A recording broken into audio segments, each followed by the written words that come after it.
Olá, meus amigos, tudo bem? Eu sou Cristiane Drux, diretora de comunicação do CERJ, e é com muita alegria que nós iremos falar hoje para os amigos do NELD um pouquinho sobre comunicação social espírita, os novos caminhos da comunicação social espírita.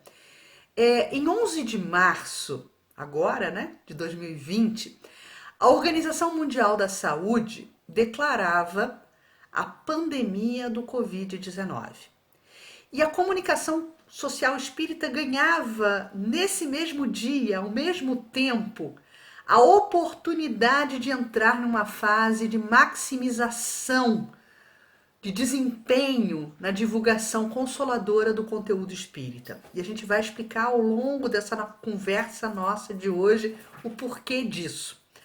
A humanidade, ela passaria, a partir desse momento da declaração da pandemia, a experienciar a necessidade do isolamento social como uma postura preventiva, logicamente, para se conter o avanço do contágio do coronavírus.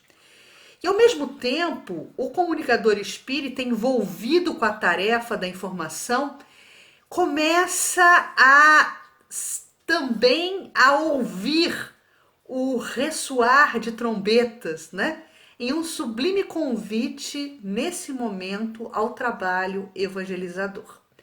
A providência divina, já há muito tempo, nos disponibilizou, né, todas as possibilidades de ferramentas no meio virtual, no meio digital. Nós gostamos muito de um texto, de um livro, na verdade, que provém de uma ideia de Kenichi Omai. Ele é um dos maiores especialistas da atualidade em estratégia corporativa de grandes empresas. E exatamente nesse momento próximo, agora, ele publicou um livro intitulado Continente Invisível. Nesse livro, ele vai nos explicar que a internet assumiu, a partir de um determinado momento, né, do cotidiano humano, essa característica desse continente invisível. E nós agora, espíritas, diante dessa necessidade do isolamento social, estamos sendo convocados a sermos os desbravadores desse continente invisível. Agora, lógico que como colonizadores, nós temos que ter expertise, nós temos que ter empenho, coragem e fé para desbravar aí esses novos territórios dentro desse continente invisível que é a internet. E não só desbravar esses novos territórios, como poder proporcionar a boa ocupação desse novo território. O que significa termos essa boa ocupação nesse continente invisível? A entrega da mensagem consoladora da doutrina espírita. Então, a providência divina já havia muito nos disponibilizado essa ferramenta da internet para que pudéssemos agir também dentro da estrutura da divulgação doutrinária. E qual os primeiros raios de sol, digamos assim, que anunciam a bonança após uma tempestade, que também acaba por fecundar a terra, o movimento espírita se viu diante de uma nova realidade, desafiado a superar as limitações dessa reclusão social para se lançar no universo digital.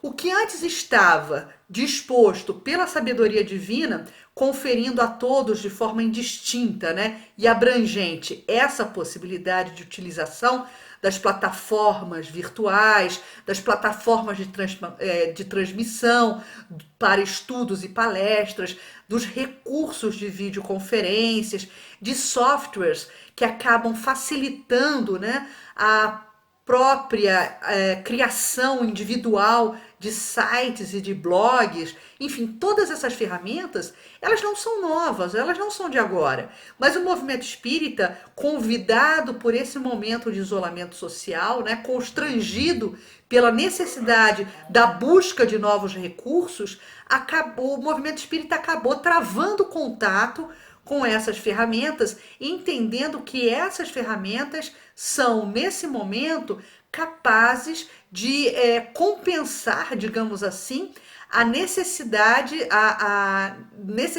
de nós não podermos mais nos encontrar fisicamente para organizarmos os trabalhos no movimento espírita. As casas espíritas, por imposição do momento, estão fechadas e nós agora, espíritas, estamos recorrendo, né, às facilidades e às ferramentas da internet para podermos tocar os nossos trabalhos dentro do movimento espírita. Então vocês vejam como a providência divina, ela é maravilhosa, porque ela já havia disponibilizado todos esses recursos para a gente e agora, constrangidos por uma realidade de isolamento e necessidade de reclusão social, nós estamos descobrindo de uma certa forma e aprendendo a valorizar esses recursos. Então, de um momento para o outro, essa realidade de isolamento acabou por destacar também essa função integradora da comunicação que vem sendo exercida agora em patamares além fronteiras.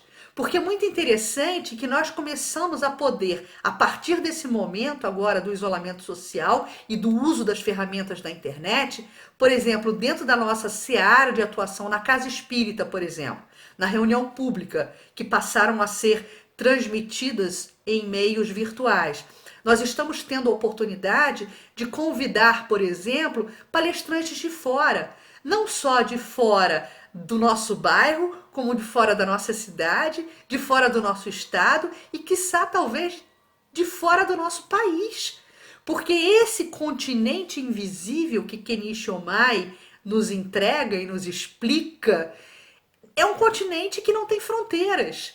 Então, isso também gerou uma amplitude muito maior do nosso potencial de divulgação da doutrina espírita. Nós estamos vivendo nesse momento que repletos de riquezas de recursos dentro de um ambiente virtual, né, onde não há mais limites. E é muito interessante. E o comunicador espírita que souber, como colonizador desse novo continente invisível, explorar essas potencialidades, ele vai estar fazendo um grande serviço pela divulgação doutrinária. Vivemos hoje, exatamente pelo impositivo desse momento, um momento de ruptura de crenças infundadas. Muitos paradigmas caíram. Nós ampliamos os nossos horizontes e tivemos também, exatamente pela internet não ter essas fronteiras, nós tivemos essa experiência de dissolução dessas fronteiras, dando uma nova e mais abrangente escala de possibilidades para que a comunicação social espírita possa ser exercida com o mesmo potencial e no mesmo diapasão da doutrina que busca traduzir. Isso é maravilhoso, é uma inovação desses novos tempos. O futuro, o que será esse futuro pós-pandemia? Muitos me perguntam isso. E esse futuro de uma esperada retomada da normalidade, né, que nos reserva, a experiência de poder agora, cientes das novas potencialidades da internet, nós teremos talvez, né, a oportunidade de mesclar nossos planejamentos estratégicos, nossos planos de ação em relação às atividades da instituição espírita, nós teríamos oportunidade de mesclar, né, os recursos virtuais e as dinâmicas presenciais, num deslocamento harmônico por um caminho do meio. Nós vamos poder, depois desse momento de reclusão social, experienciar, por exemplo, trabalhos e encontros virtuais para planejamento estratégico sem a necessidade da presença física. Isso vai facilitar, por exemplo, quando nós pensamos no CERJ, por exemplo, né? Uma reunião deliberativa de um planejamento estratégico estadual, nós poderemos passar a realizar essa reunião deliberativa de organização e de planejamento, com a representação de todas as lideranças do estado do Rio de Janeiro, de uma forma virtual, suavizando custos, melhorando, né, as condições de acolhimento desses companheiros que muitas vezes precisam se deslocar por longas distâncias. Nós temos companheiros nossos, representantes de Itaperuna, por exemplo, representantes de Campos, que precisam vir, às vezes, na véspera para o Rio de Janeiro, para poderem participar de uma reunião deliberativa de planejamento estratégico no CERJ. Então, essa nova habitualidade de uso da internet, ela é, além de muito democrática, ela é também caridosa com esses irmãos que verão seus esforços poupados nesse sentido de grandes deslocamentos e também de custo, né? Nós temos, como eu falei aqui anteriormente, a possibilidade de agendar exposições doutrinárias nas nossas casas espíritas, convidando companheiros de outros estados, e esses companheiros poderão estar dando execução ao seu trabalho doutrinário, de divulgação doutrinária, através da palestra, através da oratória, em um momento público, né, de reunião pública, sem o custo e sem o ônus de um deslocamento aéreo, por exemplo. Então, tudo isso são sinais dos novos tempos, né?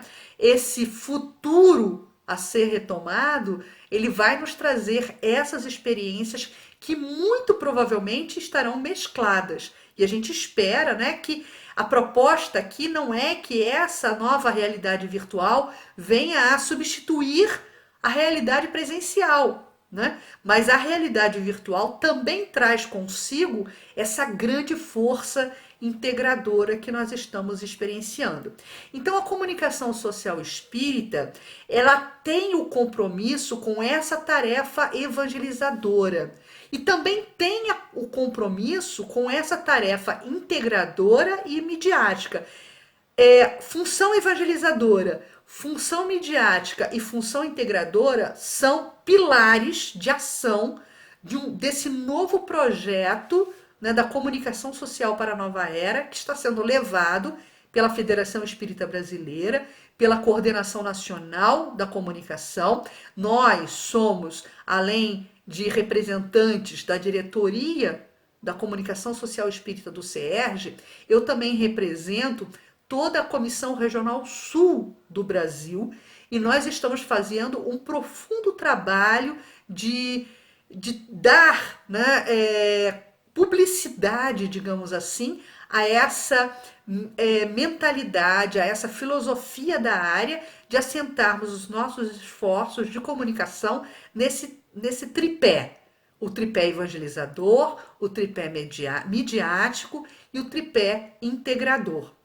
Então, se nós deitarmos, né, o nosso olhar de forma mais aguçada para essa grande proposta de redenção que nos é ofertada por Jesus e por toda a pleiade de espíritos comprometidos com a verdade, que inclusive o auxiliaram a Jesus na própria codificação, na própria, digamos assim, na própria disponibilização da doutrina espírita, nós vamos entender que o convite posto há mais de 2000 anos ainda está em vigência e aguardando o nosso acolhimento, né? O acolhimento a este chamado. E o comunicador social espírita tem uma importante missão nesse sentido, de dar vazão a esse conteúdo consolador, a esse conteúdo evangelizador da doutrina espírita, dar ciência a todos de forma ampla e restrita desse potencial consolador da doutrina espírita.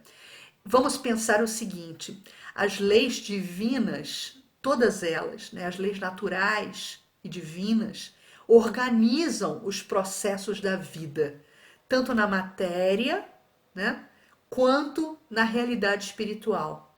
E essas experiências individuais e coletivas, nos dois planos da vida e no ciclo das reencarnações, chancelam o burilamento natural ao longo das eras.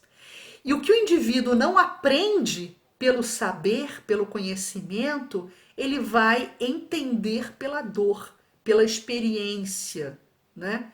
Pela vivência de situações tormentosas, para que ele possa articular em si, né, todo o potencial divino que ele recebe a partir do momento que nós somos filhos de Deus. Então nós temos em nós muitas potencialidades e muitas condições de enfrentamento para vencermos as nossas provas. Isso está posto, isso é lei divina, né? Mas precisamos encontrar em nós esses recursos. Então, as experiências individuais e coletivas, justamente nesse ciclo das reencarnações, chancelam, né, essa oportunidade desse burilamento natural ao longo das eras. Mas o que o indivíduo não aprende pelo entendimento, ele vai aprender pela dor. Então eu gosto muito, inclusive, de um slogan que foi criado para uma campanha nacional da FEB, pela área de comunicação, que diz o seguinte: a vida ensina e o Espiritismo ele explica, nos mostrando justamente a grandeza dessa sabedoria divina e ressaltando a importância da comunicação nessa divulgação doutrinária e nesta jornada de entendimento e de aprendizado.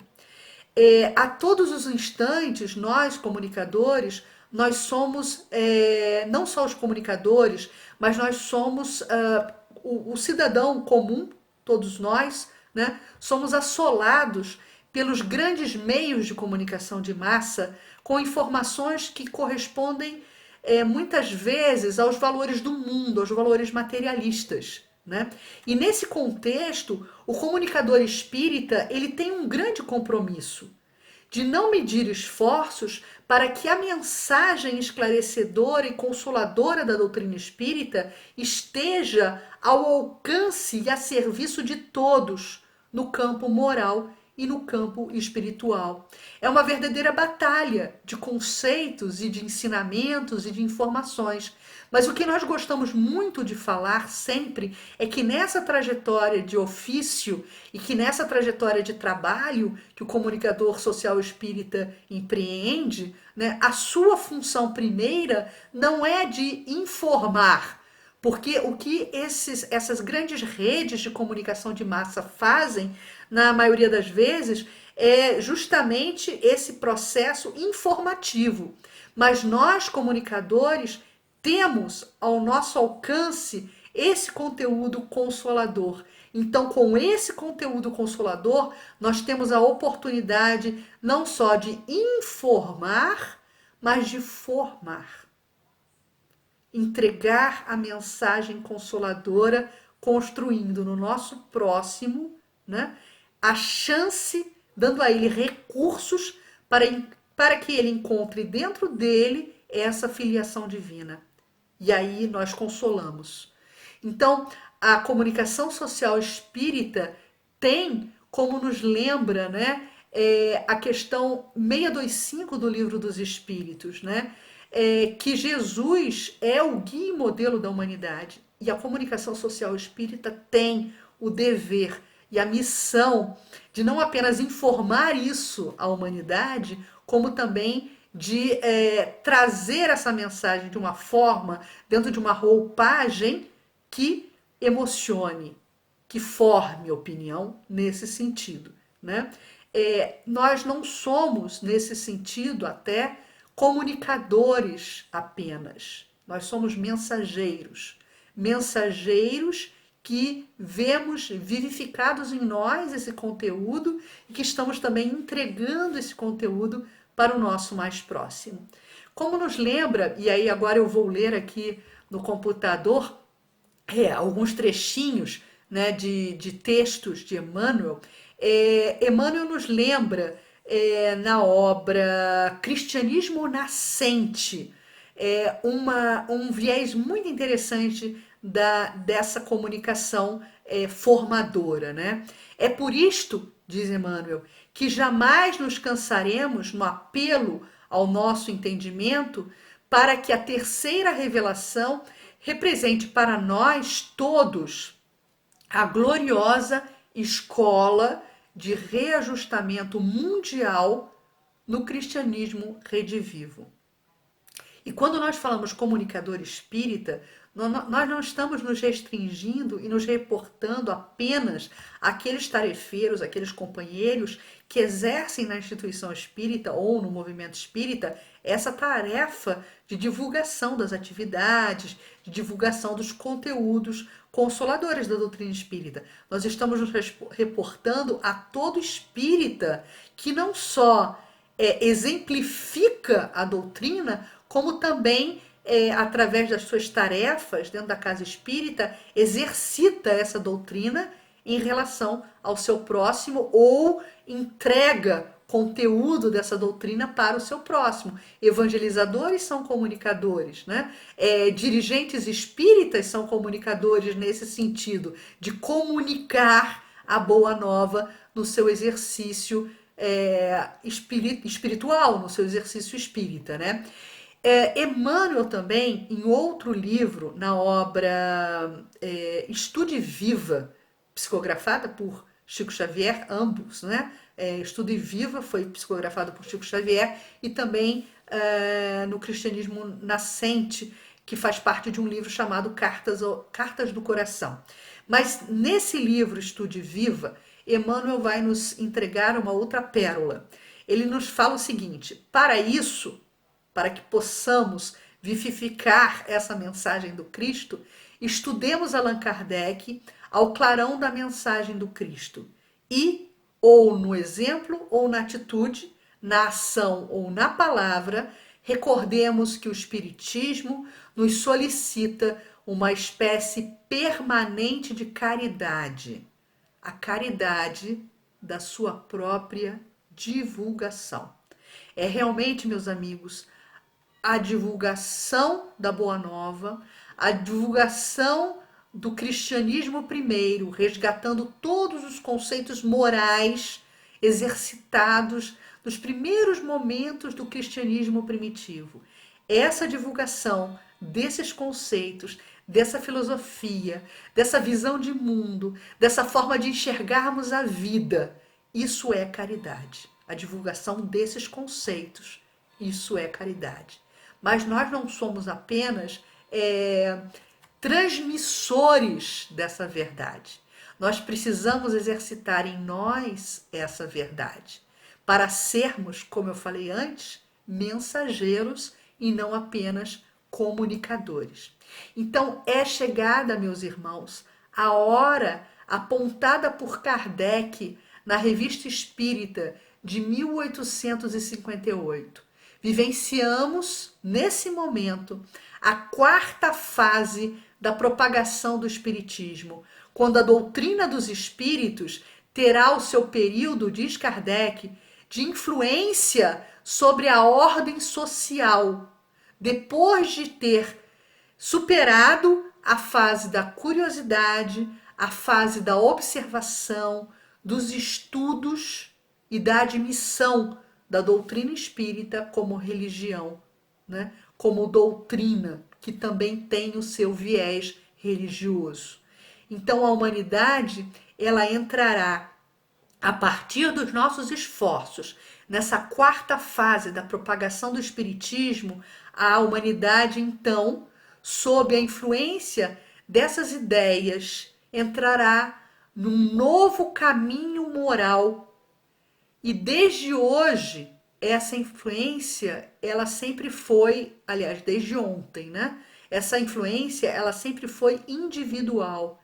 E a partir desse momento, com todos esses recursos que estamos vendo, com a amplitude, com a abrangência, com o alcance dos canais midiáticos que temos hoje em dia, se nós fizermos bem feito o nosso dever de casa, nós daremos tamanha amplitude e tamanha abrangência, traremos tamanho alcance a essa mensagem consoladora que conseguiremos atingir as massas e fazer com que a sociedade mundial, que o mundo inteiro trave contato com essa mensagem consoladora da terceira revelação. E Kardec ainda nesse texto diz que isso está previsto, que isso será algo que fará parte condicionante da lei do progresso e que alcançaremos êxito se nós tivermos foco diante desse desafio. Nós estamos realmente, meus irmãos, diante de novos tempos. Nestes momentos de crise, onde já é reconhecida e consagrada e demandada esse potencial consolador da doutrina espírita, a gente tem verificado, inclusive, que muitas iniciativas nossas do CERJ, pelo site ou pelas atividades das demais áreas do CERJ, muitas pessoas, inclusive não espíritas, estão procurando a federativa, porque sabem que, diante da produção consoladora dos nossos materiais, essas pessoas que se reconhecem não espíritas, inclusive pessoas que se reconhecem sem religião nenhuma, dizem: eu estou nesse momento precisando de suporte e eu gosto de escutar vocês. Eu gosto de travar contato com o que vocês produzem, porque isso nos acalma, isso traz consolo, né? Então é exatamente essa a nossa intenção, consolar nesse momento de pandemia, nesse momento de isolamento social. Então, nesse momento de crise, onde já é reconhecida e consagrada a importância da mensagem espírita, nós precisamos ter consciência do nosso papel enquanto divulgadores da Boa Nova. E aí, para encerrar esse colóquio, né? Para encerrar esse nosso contato no dia de hoje, eu gostaria de ler para vocês algo que eu escrevi em uma carta ao movimento espírita, mais especificamente aos comunicadores sociais espíritas do estado do Rio de Janeiro, logo no comecinho da pandemia, né? Eu fiz essa carta como uma diretriz de comportamento. Então eu escrevi o seguinte para os comunicadores espíritas e que eu repito aqui para vocês agora: sejamos o calor que aquece, mas não a luz que ofusca. Sejamos água que dessedenta, mas não o líquido que encharca e apodrece. Sejamos comunicadores informando, esclarecendo e formando homens de bens em momento de carência de valores morais e necessária solidariedade e compaixão. Não nos cabe protagonismo neste momento. Apesar das inúmeras demandas, nos coloquemos como agentes da atitude do Mestre, quando lavou os pés dos seus discípulos em momentos próximos da Páscoa. Mais do que nunca, temos como nos utilizar da rede, não só a cibernética, como todo o ferramental das novas tecnologias e funções midiáticas, mas também a rede da malha federativa, da unificação, com a sublime função integradora e evangelizadora para trabalharmos na vinha do Senhor. Estejamos unidos e com isso prósperos. Estejamos esperançosos e com isso fortes. Estejamos resignados e com isso felizes. Muita paz para todos e obrigada pela oportunidade dessa conversa com vocês. Até mais.